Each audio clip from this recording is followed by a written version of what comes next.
to lang trên lang kia sao hả? Cũng to lang tệ con này không có này hả?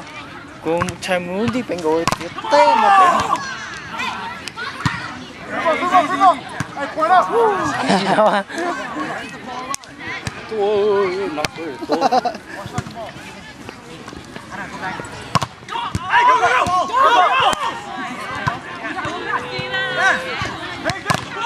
Let's go!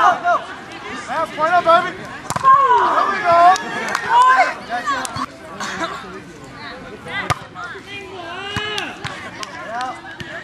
free ball. Shit! Let's go down. Yeah.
Just two games each team plays against the other game, the other team 2 times.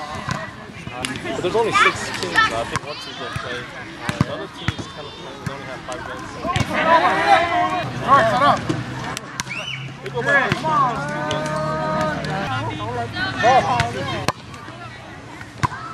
Let's go.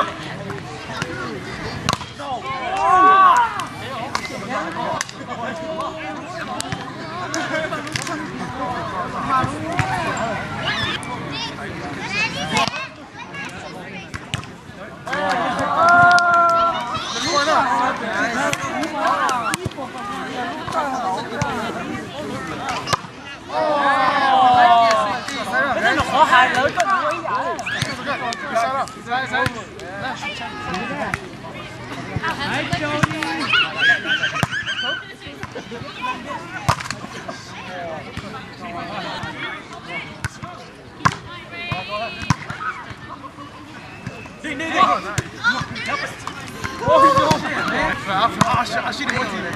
Yeah, I should have went to you.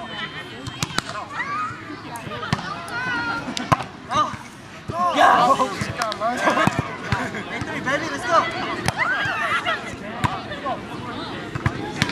Free ball. Come on, free 8.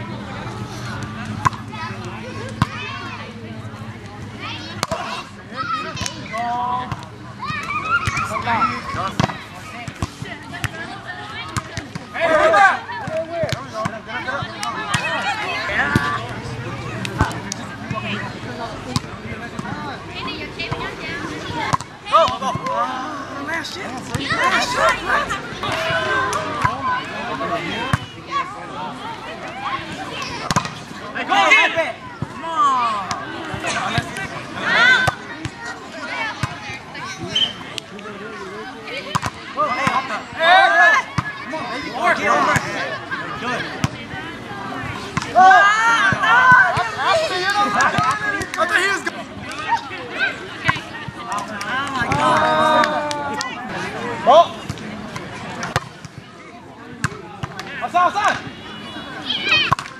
Come on, baby!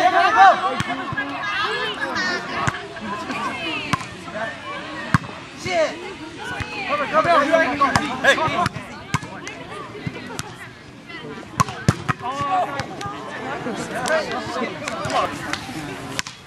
Got it!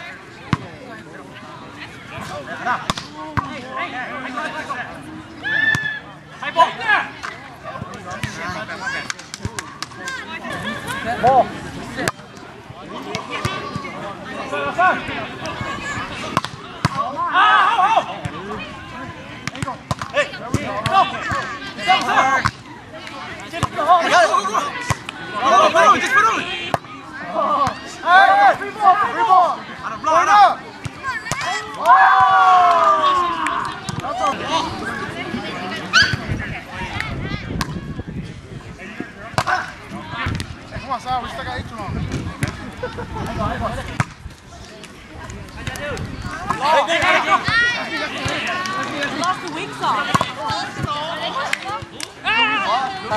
Phải thêm to. Ô.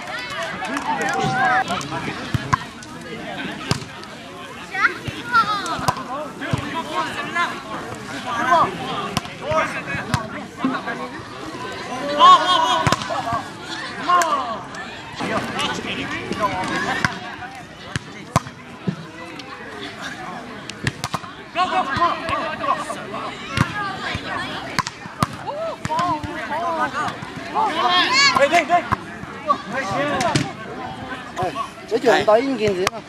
Để lấy sữa tàu không? Để giang hồ. Không đọc cái mùi à, lấy tiếng bà đúng mùi rong có sao nè.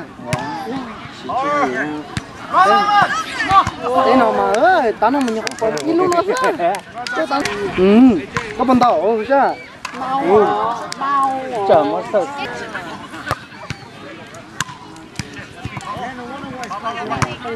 Ô tê.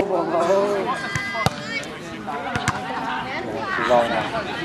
Lầu lầu đến vào nè. Hai sư. Hai sư. I don't know. Hey, Tutu. Hey, It's so hot. You're in a sweater. trying to lose weight. Oh my God, that is.